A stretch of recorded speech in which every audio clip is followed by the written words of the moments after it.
What is up, my little Deinos? Vepsis here, your coach of the Helsinki Dragons, and I'm here for my NPL Majors Season 9 Week 4 battle versus the Adam TheBeesKnees and his team being the Houston Solrockets. His team includes of Mega Kangaskhan without Seismic Toss, Tapu Fini, Infernape, Nidoqueen, Shaman, Sneasel, Bronzor, Lysarok Das, which is one of his sea captains, Noivern, Diggersby, which is his second and final sea captain, and Oricorio of all forms, which doesn't show as a sprite for whatever reason in the NPL Majors doc where I took the screenshot of the roster, but it is there for just in case to inform it to complete his roster. And before we jump into the team builder part, you do notice that my team starts off with a Mienshao, and it's one of the mons that I picked up recently from free agency, which will be active going forward from this battle onwards.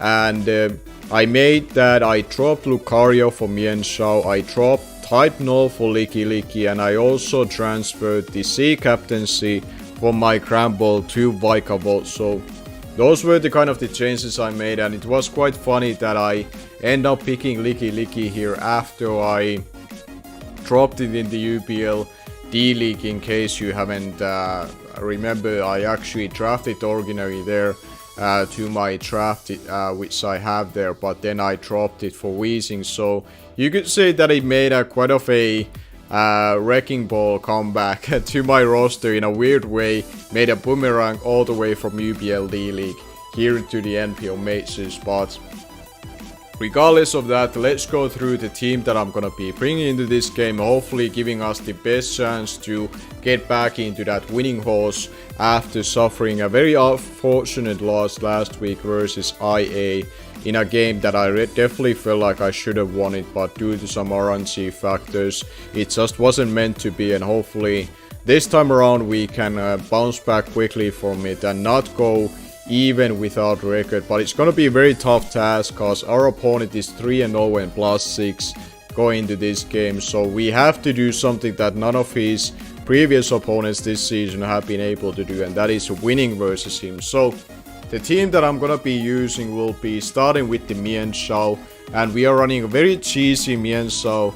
And when I say cheesy, I mean the strategy that I'm gonna be having with this mon and the mon following it, or potentially my third member of the team abusing this strategy, which is gonna be Sword Dance button passing set. And I originally had it on a fully physical defensive so I can soft check a Sneasel, but I opted to have a little bit speed for Adamant Diggersby just in case if I have to use this thing to revenge kill it.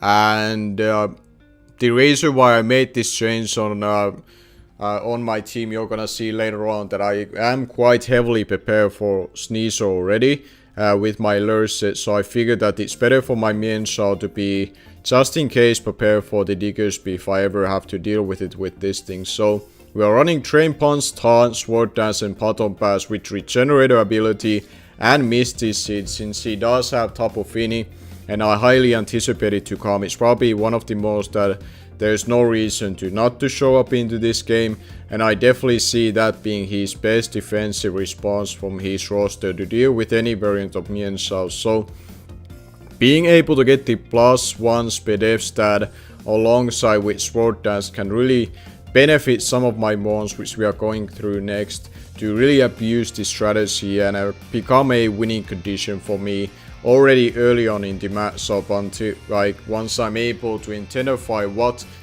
mons I need to wear down and what kind of position I need to put myself into to clean out the game as I envision it to. And it can be somewhat risky strategy, but I figured that it's better to try something that he probably doesn't see coming, and hopefully it's gonna pan out for me in the game itself. And one of the mons that I'm hopeful that can really abuse this strategy is gonna be my Jirachi, and we are running a Colboberry Jirachi, Adamant max attack, same speed investment as the Mienshao. I figured I'd rather have the bulk on it than the maximum amount of speed that I could run on it. And then we have Colboberry just for the Sneasel and take Dark type moves a lot better on the first attempt. And then the bulk investment both on HP and physical defense enables us to leave a crit knockoff from a sneeze, so if he happens to get that versus me. And potentially a 3-run from a Lysandrock does a lot better if it happens to show up, which I think has a very likely chance to show up considering how strong Axel Rock from it will be versus some of my main offensive threats being Mega Aerodactyl and Korean Black, for example. And especially Mega Aerodactyl, I think is one of the biggest threats versus him. So I think it's very likely to come, and this can in a pinch to take a hit from it. And besides that, we are running attacking moves of Iron Head and Drain Punch, and I figured these two moves as attacking moves after getting a +2 attack will be enough. And then we have Wish for a form of recovery versus some of the moves like Tapu Fini and Shaman, for example, which cannot really hit me too hard unless they are heavily offensive invested. And Tapu Fini's hardest way to hit me is through hitting Hydro Pumps consistently or Nature's Madness me down. And unless he has Haze or Taunt, he cannot really deal me too well, because I do have the Wish to recover my health back at around always minimum amount of like above 50% at least with it. And Iron Defense kind of goes a long ways, just in case if I see something like Infernape to come up with to the matchup that I can't really deal with that thing, even if it does show up, so he cannot revenge kill me too well if I have enough Iron Defenses and I have enough health, unless he crits through me. So this is a potential winning condition throughout this battle, and something that I really liked as idea with the Mienshao. So hopefully it's gonna pan out for us and be able to go through his team. Then we have a very standard Mega Aerodactyl, 4 attacks, enough speed to outspeed max speed Jolly Sneasel. I could have spec crept the Noivern as well, but I really didn't think the Noivern has the matchup go up against versus me. And I rather have the attack investment and also the HP investment instead of having to worry about the Mon that I don't think has the matchup to show up in this game. So I went with the 4 attacks Mega Aerodactyl with this kind of spread with Rock Slide, Crunch, Thunderfang and Earthquake, and this just functions as a failsafe versus his offense and a potential another Mon that I can utilize depending on what is in front of me with Mienshao to come in and get the +2 attack and then +2 attack and +1 speed F. So if something goes wrong with Shiratsu or whatever reason, I feel like it's not the proper way to go about it, or I have to reuse the strategy, I can potentially utilize Mega Aerodactyl for the same strategy as we have here with the Mienshao. So the 4th member of the team is gonna be Crocodile, a quite heavily physically defensive invested with Intimidate and leftovers with Earthquake, Knockoff, Stealth Rocks and Taunt. And we have enough bulk to not be too shotted by Sneasel's Life Orb, Jolly Icicle Crash after leftovers recovery, barring having to take prior damage or having to take Stealth Rocks. And the reason why I went with this kind of spread was that this is most likely gonna be my dedicated league, because I really want to get my hazards up. And it will be able to match up versus maturity things well enough that I feel comfortable with, unless he leads with Tapu Fini. But if the Tapu Fini, whatever reason, happens to be his lead, I have a very safe switching on my following member on the team, which you're gonna be seeing me bringing. So I'm not too concerned about that being a potential lead matchup if it happens to happen, cause for otherwise with the Intimidate I'm very comfortable with leaving this thing versus almost anything that he would lead off with. And like I said, Stealth Rocks are something that I want to prioritize with. Then the 5th member of the team will be Guns N' Roses, the Rose Red, with a Yachi Berry, modest max special attack with certain amount of bulk investment with Giga Drain, Hit Above Fire, Toxic Spikes and Synthesis with a Technician as its ability. And the bulk investment is there to make sure that I leave any type of hit from a Life Orb Sneasel after Stealth Rocks, including Icicle Crash or Knockoff. If he happens to whatever reason expect the Yachi Berry to be intact on my Rose Red and thinks Knockoff will be able to do the job. And the reason why I didn't have a poison stab on this thing is that With Technician, Hidden Power Fire, I hit everything that I feel like I need to hit. With a Sludge Bomb already, including something like a Shaman, I can 2-shot a max HP variant, or have very high chance to do so even if it has leftovers. And I could have put spikes here, but I opted to go with a Toxic Spikes because in the matchup itself, I didn't feel like Nidoqueen has the strongest matchup versus me from his ground types if they happen to either of them to show up. So I wanted to take the route of Toxic Spikes because Toxic Spikes plus Iron Heading Chiratsi can be very deadly combo if I get the flinch chance, and it's enabled to beat the Tapu Fini a lot easier 1v1 outside of my Rose Raid in that regard, or getting easier time to chip down something else in a range of a following Iron Head or a Drain Punch, for example. So I figured the Toxic Spike in the long run will be a lot better than Spikes, because I won't be able to potentially have as many turns to get up all the layers of Spikes, which would be more beneficial than one layer of Toxic Spike would be versus him, as long as he doesn't bring the Nidoqueen itself.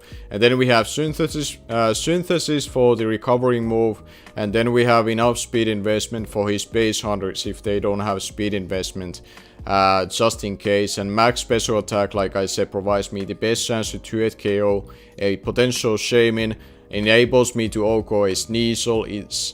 It's a 3-hit KO even to a Bronzong after Stealth Rocks if it's max PDF and leftovers, but if it whatever reason doesn't have that kind of spread, which I would think it's the best spread versus me if he happens to bring that mon, then it can turn into a potential 2-hit KO versus it if it's not the max PDF spread in itself. So that is the Rose Raid, and the final member of the team is gonna be Colberberry, max defense, Kofa Greekers with Shadow Ball, Hidden Power Fighting, Haze and Pain Split, and this thing is there to soft check his potential setup options what he has, especially his dual normal types or a physically oriented Infernape can be a little bit annoying to deal with, or any kind of setup mod that he could potentially have, because he also has shown last matchup that he had to utilize button passing through Oricorio.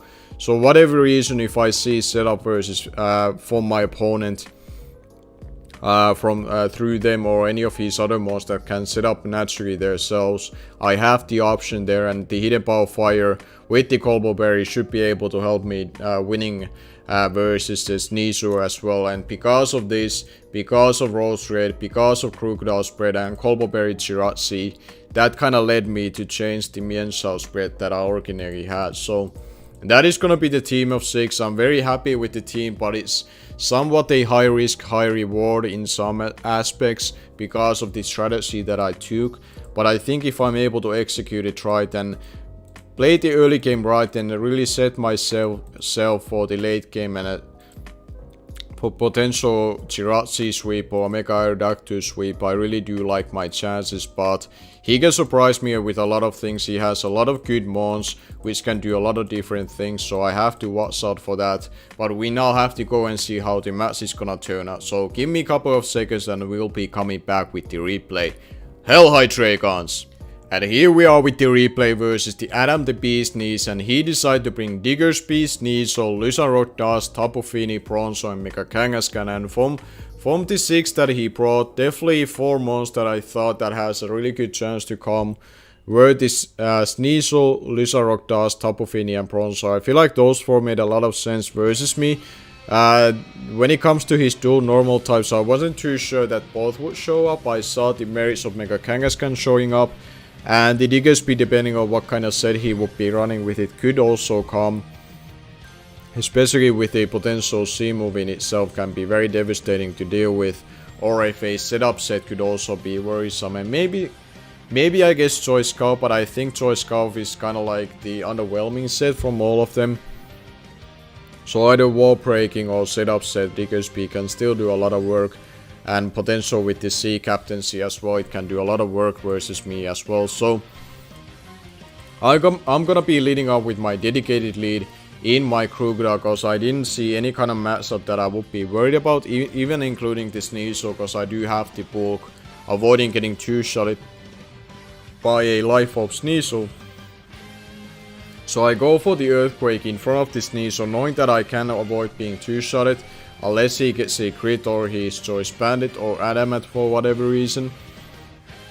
Which I don't think he can afford versus me, because I do have Starmie on my roster. So he does swap out and go into his Mega Kangas, and I do get the crit. And the crit is really unfortunate, because depending on his set, this could really matter a lot.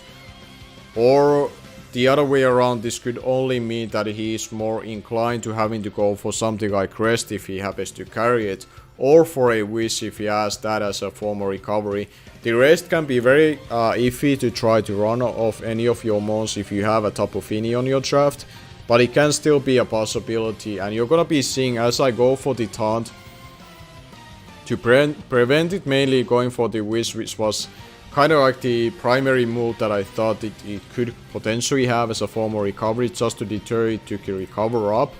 I go for the Taunt itself, but he does reveal to have the Rest, so depending on if he's able to find the turn to go for the Rest later on in the battle, this crit definitely matters. The other side of that even the crit kind of matters in a sense that he's more inclined to having to go for it earlier than he would have otherwise have to. So in that sense it was really unfortunate, but him revealing that he does have Rest, it kind of means that okay, well, I do get the crit, but as long as he's able to find his turn to get the Rest off, he can still recover all of the health that he lost due to that crit itself. But either way, after I went for the Taunt, I take my time to get up my Stealth Rocks, because they are very crucial for me to get the chip damage for my other members of the team and deter this Sneasel having any kind of free turns to come in versus me, and help me in that regard as he goes for the return. And because of my bulk, I take it relatively well. And afterwards that I do make just my save swap into my Corphocregus, and from here I do go for the Hidden Power Fighting. No, I actually make a swap here, and you're gonna be seeing that I do go into my Mienshao, doubling here. And the main idea with this is that I expect him to go for the Rest here, cause now the Taunt has worn off, and I expect him to try to go for that, cause there's nothing I can do about preventing it. So I make a double into my Mienshao as he goes for the Rest. And this is gonna be a turn that I heavily anticipated him to go into Tapu Fini. So I want to take my time or find my turn immediately, expecting that turn to hard swap into my Rose Raid and then go for the Toxic Spikes, and therefore have my both form of hazards up and restart pressuring him in that regard. And I'm not gonna be going for the bottom pass, because I don't want him to reveal that and have any kind of idea what kind of Mienshao set I could potentially be in itself. So we get this one right, and like I said, I do go for the Toxic Spikes, because there's no reason for him to stay in here. He could go into his Mega Kangaskhan here, or he could go into his Bronzong, which either way I was okay with, cause that gave me the turn of Toxic Spikes, which I was really going after.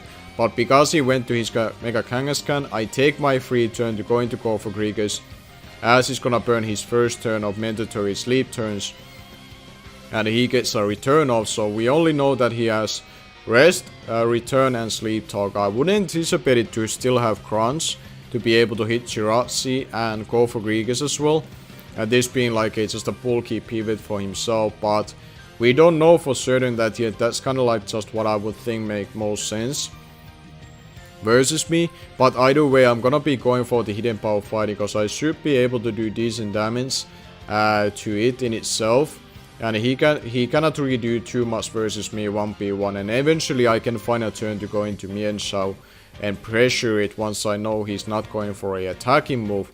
But instead of that, he does swap into his Diggersby, and I do get a crit, which is unfortunate. But you're gonna see in a big scheme of things, I don't think this is something that really matters too much. But obviously it just looks really annoying to my opponent that I already get a second crit on turn 9. But here he reveals to be a Sword Dance Diggersby with Papa Berry, and I decided to stay in because he could have gone for a potential C move, whatever he would pack on it, potentially on it. And I knew I should be able to take any one hit from it, and if it happens to be banded as well, I should be able to take any one hit from it as well. And I had no idea what kind of set he was, so I couldn't really gone for the haze either, trying to predict him to go for setup, cause I really didn't have any idea what he could potentially be. So getting just the hidden power fighting off would have meant that I would be able to leave it easily in a range of my Mega Aerodactyl with that hidden power fighting alone, but because he has the super berry, I have to get the second hit off. But unless he has a C move, which he doesn't obviously now have, I should still be taking any +2 hit, as you can tell. And now I'm able to finish, or not finishing off, but leaving him in 4% of health. He did try to go for the sub on the turn 11, which was right before this one. And I feel like it was due to the fact that I took a little bit more time in that turn to think that what I want to do. And he may have tried to anticipate me to make a hard swap. So that really didn't pan out for him in a long run anyway. And we are gonna be putting ourselves in a situation that he does get the first kill. But I'm able to revenge kill this Diggersby very easily with my Mega Aerodactyl. So we are in 5 and 5 position. But I really like my position where I'm at, because I do have the do hazards up. And he doesn't have them up just yet. But speaking of that, he could potentially go for them right now with his Bronzong. His potential 2 plays that I thought he would do is either go for the Stealth Rocks, knowing that he can take any one hit from my Mega Aerodactyl, even including Crunch. Especially if he has Colbur Berry, he can take it relatively easily. Or he goes for a Gyro Ball. And I decided to go into my Mienshao, but in hindsight I should have gone into my Krookodile. But whatever reason, I kind of forgot that my Krookodile had the taunt to prevent this, and I do also have the taunt on Mienshao. So my initial thought was that okay, I'll go into Mienshao, take the Gyro Ball easily, and I can taunt it if he doesn't go for the Stealth Rocks and he goes for the attacking move instead. And I can take the Gyro Ball quite well because I'm a bulky variant of Mienshao. But he does go for the Reflect here. And this starts to make me think that maybe he is dual screens after all, but I don't know for sure. And he could still run just Reflect and still be Colbur Berry, for example, for a Krookodile or Mega Aerodactyl, and he's just trying to find at least few turns to get a screen up to help him out on the following turns. But I go for the taunt regardless if he tries to go for a light screen, which he still could potentially have if he is a dual screen set, or if he tries to get up his hazards. And he's gonna be trying to go for his Stealth Rock, so it's really nice that I can deter that. And while the Reflect is up and it's gonna force me to play a certain way, I'm not too concerned about it, because I definitely can find my turns to stall him out. And as long as I don't allow Luzon Rock Dusk to get out of hand, if that happens to be a setup set with C move, which probably would be the biggest concern for me right now, as long as I don't allow that to happen, I should be in a okay shape here. And now I do make the swap into Krookodile, but it is couple of turns too late, because he's gonna be making his safe play into Tapu Fini when my Mienshao was still out. So that play didn't really turn out well for me, but it's still okay, because I'm still forcing this thing to take the hazards damage, being on a timer with the poison. And with that itself too, the Reflect turns are still burning out. So eventually I can tell if that Bronzong is dual screens or not, with Light Clay or not, or happens to be instead of Colbur Berry, for example. And with this swap I still get the leftovers recovery on my Krookodile, which can still be nice in a long run. And now I go into my Rose Raid as a safe play, knowing that I can take any one hit from the Tapu Fini. And even if he goes for the Nature's Madness, I'm gonna be trying to make another aggressive play with my Rose Raid versus the Tapu Fini. Last time I took the time to get up the Toxic Spikes up on his on his side of the field. And now I'm gonna make a very aggressive play and try to go for the Hidden Power Fire and hopefully two-shotting the Bronzong. If he is max PDF, I need 2 high rolls to do it. But if he isn't a max PDF and max HP, then I have a better chance to two-shot it if I get this call right. And he does swap into the Bronzong, and I do go for the Hidden Power Fire expecting that. And I get a 52% off, and that means immediately that he's not max PDF by any means. God, if he was that spread, I could have only done the 48% at max, if I remember right from the calcs as I was prepping. So with this I'm able to go for another Hidden Power Fire, and quite safely take care of the Bronze Song. So his Stealth Rocker is most likely now being dealt with, unless he runs dual Stealth Rocks in Illusion Rock Dusk, which means that he has a lot harder time to be setup variant. So either way, this is great for me. And now I'm basically still keeping myself in a position that the Illusion Rock Dusk cannot come into setup versus me. And anything else which will coming, I can play around with properly if necessary. And now he does go into his Mega Kangaskhan. And I take my time to go into my Crocodile here, because my idea with this is that as he's gonna burn his second turn of Sleep Talk, I can deter him go for the rest potentially. And I'm gonna be going with the Earthquake actually on the following turn, as he's gonna be burning his turn and go for the rest. So he has to burn his turns now. And now he has to think through that, do I go for the taunt or do I go for the attacking move? I feel like he's gonna be thinking that I will go for the taunt and prevent him to heal up. So I make a call to go for the Earthquake. I'm also getting some just some chip damage on the top of Fini if that happens to come in, and prevent it to go for any kind of status move. Or well, yeah, I'm basically going for the Earthquake, just chipping this thing down even further, or covering the play of him making any kind of swap. And you're gonna be seeing that my opponent makes a very aggressive swap, expecting the taunt from me, and I get that call sort of right because I didn't go for that. I go for the Earthquake because of the Reflect still being up. He takes it relatively well, but I still do enough damage with the Poison and Stealth Rock's recall. He leaves himself in a range that he cannot swap into Stealth Rocks anymore unless he gets rid of them. So I'm in a really good spot because one of his bigger threats versus me with the type of team that I decide to bring is now pretty much on very limited timer that he can do here, and he's pretty much forced to go for the Icicle Crash. So I take this time, go into my Jirachi, expecting him to go for the Icicle Crash and take it really well, and he's gonna be going down with the Life Orb and Toxic Recall, so that is really nice. And we are in a 5-3 situation as he goes into his Mega Kangaskhan. And now he's gonna be able to wake up here, and I'm gonna be taking my time and going to the Crocodile, getting the Intimidate off and taunt it if necessary, and keep it in a low in a range that I can safely bring in my Mienshao and then execute the bottom pass plan from there. So I'm gonna go into the Crocodile, half sacking it, and deter this doing any kind of funny business. And speaking of funny business, he does now reveal finally the last move being Curse. And that is a little bit of spooky if he would be able to get it out of hand, because this thing can potentially sweep me. Because now without Go for Grigus, there's no really any way for me to stop it outside of taunting it.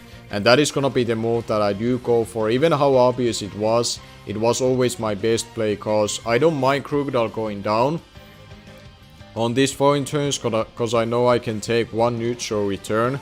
And I get the chip damage off that I felt comfortable with leaving this thing in, because now the taunt won't be word off yet, and now I can go into Mienshao and go for the Sword Dance. And depending on what kind of move he would go for, well, no matter what kind of move he would go for or what kind of swap he would do, most likely my second turn of play after the Sword Dance would be bottom passing into Jirachi, because now that he has revealed to only have a stab move as attacking move, he cannot touch my Jirachi too well. And my Jirachi getting at +2 before he can get into +2 defense means that I can beat it 1v1 relatively easily, and I can go for the win from here potentially. And with the return being only at neutral, I know my Mienshao can take it really well and find the turn to go for the bottom pass, and he goes for these 2 second turns of return, which leaves my Jirachi in a range that I don't leave a Drill Runner yet. But with the Drain Punch damage that I'm able to gain from this Kangaskhan with the health that it's at, I should be leaving myself outside the range of the Drill Run, because we are gonna be at 82% barring him getting a potential crit here. But he does go into his Top of Fini, and now either he wants to go for...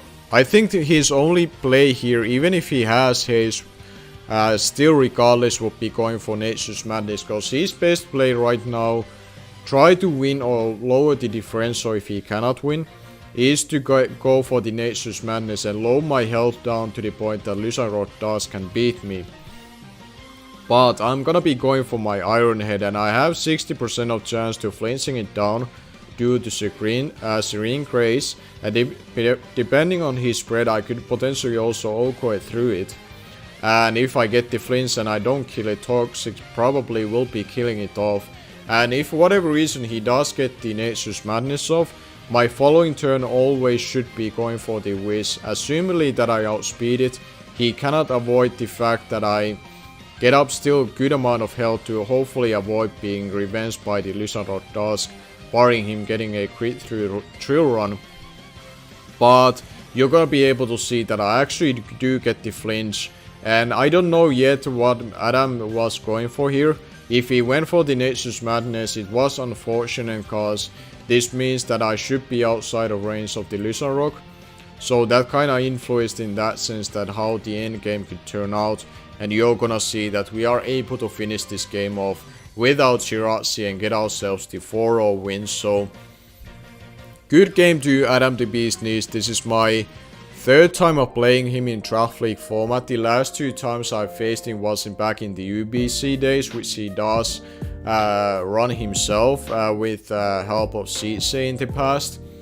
And back then he was always able to beat me, but since then we haven't played for quite a bit of while in Draft League format, so it was really nice to get a chance to face him yet again, and thankfully this time around I'm able to get my revenge from those games and able to beat him, and also getting back on the winning horse of and be able to bounce back from the last week after taking the unfortunate loss. So that is gonna be our week 4 game. Good game to Adam TheBeesKnees. Make sure to check him out, and also all the NPL coaches throughout this season. All of their YouTube channel links should be down below in the description. And thank you all for watching. Stay tuned for the next weekend and subscribe if you are new, so you won't be missing out the action here on the NPL Majors or in the UBLD League in itself. And I'll be signing out here, so thank you all for watching, and until next time, I'll be see you guys later.